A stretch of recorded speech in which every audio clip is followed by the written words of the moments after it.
الحمدللہ رب العالمین والصلاۃ والسلام علی سید الانبیاء والمرسلین اما بعد اعوذ باللہ من الشیطان الرجیم بسم اللہ الرحمن الرحیم۔ محترم بزرگوں، دوستوں، نوجوان ساتھیوں، محترم بہنوں، پیارے بچوں، السلام علیکم ورحمۃ اللہ وبرکاتہ۔ آج کی ویڈیو میں امام مالک بن انس رحمۃ اللہ تعالی علیہ کا بیان کیا جائے گا۔ فقہ مالکی کے بانی امام مالک رحمۃ اللہ تعالی علیہ آپ 93 ہجری کو مدینہ منورہ میں پیدا ہوئے۔ اس وقت ولید بن عبد الملک اموی کا عہد خلافت تھا۔ آپ کا شمار تابعین کے بعد اکبار فقہا محدثین میں ہوتا ہے۔ آپ کا پورا نام امام مالک بن انس بن ابی عامر اصبہی ہے۔ آپ کی کنیت ابو عبداللہ اور لقب امام دار البجرت ہے، مگر آپ پوری دنیا میں امام مالک کے لقب سے مشہور ہیں۔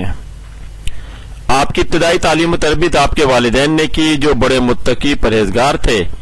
امام مالک کو شروع ہی سے ایک نیک گھرانہ ملا کہ جس کے اثر سے آپ کے خمیر عادت و اطوار میں بچپن ہی سے نیکی و پرہیزگاری اور علم و فضل شامل ہو گیا تھا۔ آپ کے استادوں کی ایک بڑی تعداد ہے کہ جن سے آپ نے علم دین حاصل کیا۔ ان کی تعداد 900 تک بیان کی جاتی ہے، جن میں 300 استاد تابعی اور 600 تبع تابعین تھے۔ حضرت عبداللہ بن عمر رضی اللہ تعالی عنہ کے شاگرد امام زہری رحمۃ اللہ تعالی علیہ بھی آپ کے استادوں میں شامل ہیں۔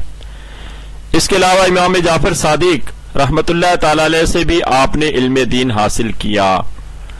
غرض کے ان سب عظیم ہستیوں سے علم حاصل کرنے کے بعد امام مالک علم و فضل کا مہرباں بن کر ظاہر ہوئے۔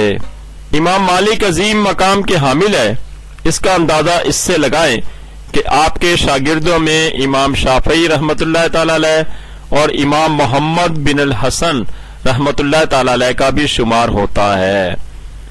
3 عباسی خلفاء ہارون رشید، امین اور مامون بھی بحیثیت شاگرد آپ کی خدمت میں حاضر ہوئے اور آپ سے الموطا کتاب پڑھی۔ آپ بہت بلند مرتبہ کے حامل تھے۔ آپ حدیث و فقہ دونوں کے امام تھے۔ آپ نے حدیث کی معروف کتاب الموطا تالیف کی اور اس کی تعلیم بھی لوگوں کو دی۔ آپ کی لکھی ہوئی کتاب الموطا کو وہ مقام حاصل ہے کہ امام شافعی رحمۃ اللہ تعالی علیہ نے فرمایا کہ الموطا کتاب اللہ کے بعد دنیا کی صحیح ترین کتاب ہے۔ آپ کی اس کتاب میں احادیث نبوی صلی اللہ تعالی علیہ وسلم کے علاوہ آثار صحابہ و تابعین، فقہا کے اقوال و فتاوی اور امام مالک کے اپنے اجتہادات شامل ہیں۔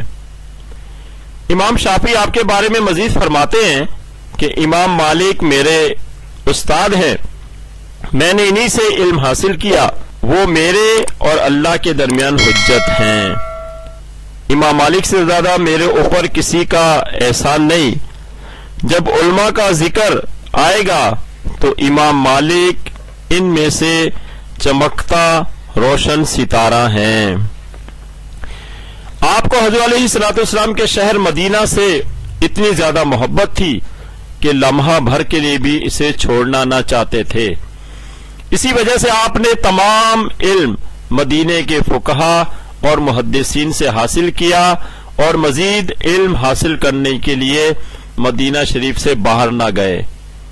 عمر بھر میں صرف ایک مرتبہ حج بیت اللہ کے لیے مدینے سے باہر نکلے اور مکہ معظمہ پہنچے، باقی تمام عمر مدینے میں گزاری، اور آپ کی یہ سوچ تھی کہ کہیں مجھے مدینے سے باہر موت نہ آ جائے۔ اسی وجہ سے آپ مدینہ شریف کو لمحہ بھر کے لیے بھی چھوڑنے کے لیے تیار نہ تھے۔ مدینے سے محبت کے علاوہ آپ بہت بڑے عاشق رسول بھی تھے۔ مدینہ شریف میں ہمیشہ ننگے پاؤں پھرتے کہ کہیں سرکار کے قدم ذیشان پر آپ کی جوتی نہ پڑ جائے، اور قضاء حاجات کے لیے بھی آپ مدینے کے جنگل و بیابان میں تشریف لے جاتے، اس سے مدینہ الرسول صلی اللہ تعالی علیہ وسلم اور حضور علیہ الصلوۃ والسلام کی ذات سے محبت کا اندازہ لگایا جا سکتا ہے۔ آپ نے قرآن و حدیث کی روشنی میں فقہ مالکی جاری کیا، جو کہ اہل سنت کے 4 فقہوں میں سے دوسرے نمبر پر ہے۔ امام مالک نے اپنے فقہی مسلک کی بنیاد 20 ادلت الشریعہ پر رکھی، جن میں سے 5 کا تعلق قرآن کریم سے اور 5 کا تعلق سنت رسول سے ہے۔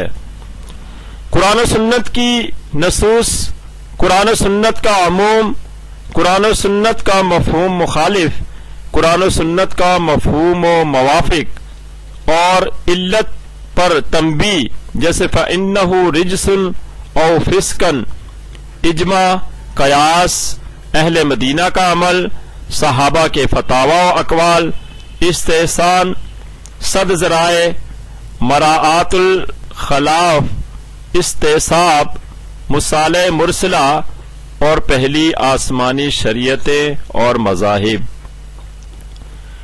امام مالک رحمۃ اللہ تعالی علیہ کے مسلک مالکی کا آغاز مدینہ منورہ سے ہوا اور پھر یہ مسلک پورے حجاز میں پھیل کر بصرہ، مصر، افریقی ممالک، اندلس، الجزائر، مراکش، سوڈان میں پہنچ گیا۔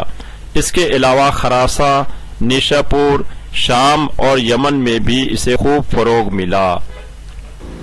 غرض کے عظیم الشان مقام کے حامل امام عاشق رسول امام مالک دین اسلام کی بہت زیادہ خدمت کر کے اس ماہ کی 7 تاریخ یعنی 7 ربیع الثانی 179 ہجری کو مدینہ منورہ میں وصال فرما جاتے ہیں، اور اس مدینے کے عاشق کو نبی کے شہر مدینہ ہی میں مدفون کیا جاتا ہے۔